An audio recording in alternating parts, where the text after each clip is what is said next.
শ্রম খাতের সহযোগিতাকে গুরুত্ব দিয়ে মালয়েশিয়ায় আরও বেশি বাংলাদেশি কর্মী নিয়োগের আহ্বান জানিয়েছেন প্রধানমন্ত্রী তারেক রহমান। মালয়েশিয়া সফর নিয়ে আরও জানাতে দেশটি থেকে যুক্ত হচ্ছেন শাহনেওয়াজ বাবলু।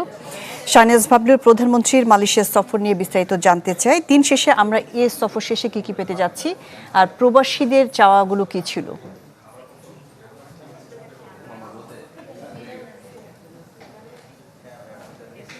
শাহনাজ, প্রধানমন্ত্রীর সফর শেষ মালয়েশিয়ায়। ইতিমধ্যে 1 ঘন্টা হয়ে গেল তিনি চীনের উদ্দেশ্যে রওনা করেছেন। স্থানীয় সময় বিকেল 5টায় কুয়ালালামপুরে যে আন্তর্জাতিক বিমানবন্দর রয়েছে সেখান থেকে তিনি রওনা করেছেন চীনের উদ্দেশ্যে। এখন বলা যায় চীনের আকাশে তিনি রয়েছেন।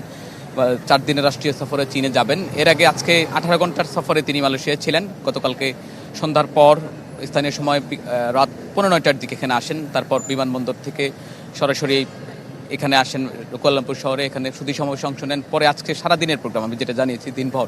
কিন্তু এর মধ্যেই বৈঠকে বেশ কয়েকটি কিছু দিক উল্লেখ করা হয়েছে। এর মধ্যে রয়েছে হচ্ছে যে দ্বিপক্ষীয় বাণিজ্যিক চুক্তি এবং বেশ কিছু চুক্তি হয়েছে। এছাড়া শ্রমবাজারের বিষয়ে বেশি কথা হয়েছে। আপনি জানেন মালয়েশিয়া বিশাল বাংলাদেশের শ্রমবাজার 2023 সাল থেকে যেটি বন্ধ রয়েছে, এই শ্রমবাজার খুলে দেওয়ার জন্য মালয়েশিয়ার প্রধানমন্ত্রী আনোয়ার ইব্রাহিমের প্রতি আহ্বান জানিয়েছেন বাংলাদেশের প্রধানমন্ত্রী তারেক রহমান। তিনি একান্ত বৈঠকে কথা বলেছেন এবং দুই সরকার প্রধানের নেতৃত্বে উচ্চ পর্যায়ে যে বৈঠক ছিল সেখানেও তিনি আহ্বান জানিয়েছেন। ফার্ম ফ্রেশ পাস্তুরিত তরল দুধ, বেশি ভালো দুধ।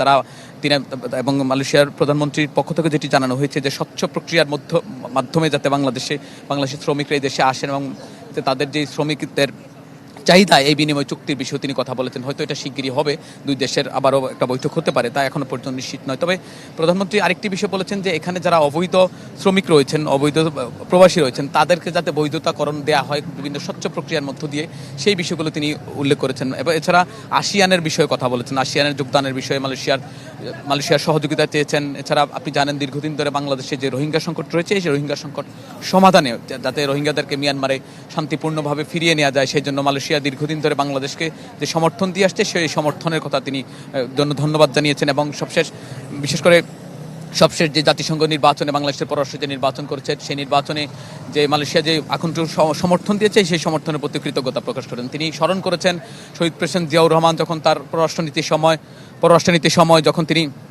বিদেশের মাটিতে মালয়েশিয়ায় এসে তিনি মালয়েশিয়ার সঙ্গে সুদৃঢ় সম্পর্ক রেখেছেন, সবশেষ বেগম খালেদা জিয়া যে সম্পর্ক রেখেছেন, সেই ধারাবাহিকতা তারেক রহমানও চাচ্ছেন মালয়েশিয়ার সঙ্গে একটি সুসম্পর্ক বজায় রাখতে। পাশাপাশি বাংলাদেশি প্রবাসী যারা রয়েছেন তারা প্রত্যাশা করছেন তাদের দীর্ঘদিনের যে দাবি দেওয়া প্রধানমন্ত্রীর সফরের মধ্য দিয়ে অনেকটাই লাঘব হবে। শাহনাজ। জি, শাহনেওয়াজ বাবলু, আপনাকে ধন্যবাদ। প্রধানমন্ত্রীর মালয়েশিয়া সফর নিয়ে বিস্তারিত জানাচ্ছিলেন শাহনেওয়াজ বাবলু, যুক্ত হয়েছিলেন মালয়েশিয়া থেকে।